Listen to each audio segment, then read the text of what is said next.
Ya decide. Thanks for watching. Thanks for watching. Vamos a ver el siguiente. Lo que me gustaría ponerle cara a este hombre que nos lleva hablando 3 semanas. Vale, contenido, vamos a ver. Hello and welcome. In this video, we'll be covering content-based recommender systems. So let's get started. A content-based recommendation system tries to recommend items to users based on their profile. The user's profile revolves around that user's preferences and tastes.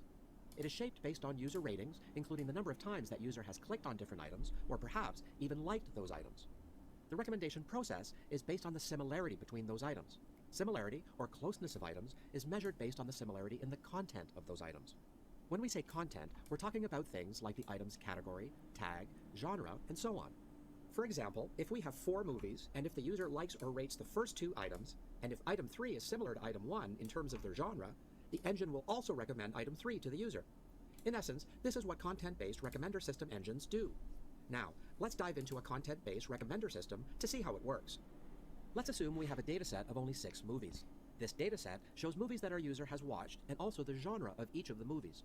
For example, Batman vs. Superman is in the adventure superhero genre, and Guardians of the Galaxy is in the comedy, adventure, superhero, and science fiction genres.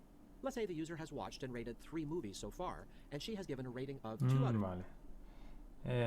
Vale. Está plantando el ejemplo. Eso es, una persona ha visto 3 películas y lo ha puntuado y tiene las categorías de cada película. 10 out of 10 to the second movie, and 8 out of Mira, 10 to the third. Guardián The de la task Galaxia of un the película. recommender engine is to 10 de recommend 10. one of the 3 candidate movies to this user. Or in other words, we want to predict what the user's possible rating would be of the 3 candidate movies if she were to watch them. To achieve this, we have to build the user profile. First, we create a vector to show the user's ratings for the movies that she's already watched. We call it input user ratings.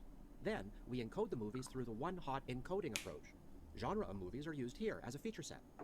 We use the first 3 movies to make this matrix, which represents the movie feature set matrix. If we multiply these 2 matrices, we can get the weighted feature set for the movies. Let's take a look at the result. This matrix is also called the weighted genre matrix, and represents the interests of the user for each genre based on the movies that she's watched. Now, given the weighted genre matrix, we can shape the profile of our active user. Essentially, we can aggregate the weighted genres and then normalize them to find the user profile. It clearly indicates that she likes superhero movies more than other genres. We use this profile to figure out what movie is proper to recommend to this user. Recall that we also had 3 candidate movies for recommendation that haven't been watched by the user. We encode these movies as well.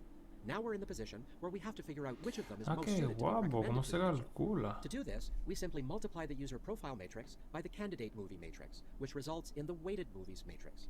It shows the weight of each genre. O sea, tienes una matriz donde dice si una película está dentro de una categoría o no, de 1 y 0, y tienes la puntuación que le ha dado a esa película. Entonces, multiplicas, sumas cada categoría, calculas la media, te da unos resultados, y esos resultados luego los multiplicas por las películas que no has visto y tienes las probabilidades de que le guste o no. With respect to the user profile. Now, if we aggregate these weighted ratings, we get the active user's possible interest level in these 3 movies. Sencillo. In essence, it's our recommendation list, which we can sort to rank the movies and recommend them to the user. For example, we can say that The Hitchhiker's Guide to the Galaxy has the highest score in our list, and is proper to recommend to the Súper user. sencillo y tiene Now you sentido. can come back and fill the predicted ratings for the user. Tiene sentido. So, to recap what we've discussed so Bastante far, lógico, the para recommendation que in a funcione. content-based Tiene pinta que system funciona is bien. based on user's taste and the Pero es algo content or cutre. feature set items. Such a model is very efficient. However, in some cases, it doesn't work. For example, assume that we have a movie in the drama genre, which the user has never watched. So, this genre would not be in her profile. Therefore, she'll only get recommendations related to genres that are already in her profile, and the recommender engine may never recommend any movie within other genres. This problem can be solved by other types of recommender systems, such as collaborative filtering. Thanks for watching.